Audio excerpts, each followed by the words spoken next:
mararamot, yung mga mahilig na gumawa ng masama sa kapwa, manira, hindi nila alam, sarili nila ang magiging sira pagkatapos nun.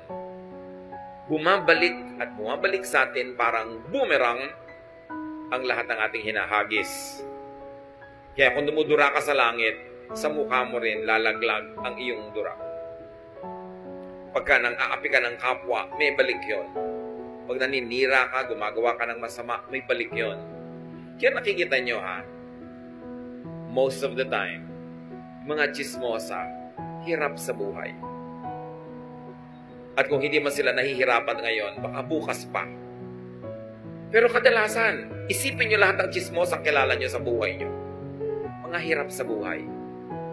Kasi negative. Lagi kang nanonood sa buhay ng iba, hindi ka makakapamuhay ng sarili mong buhay.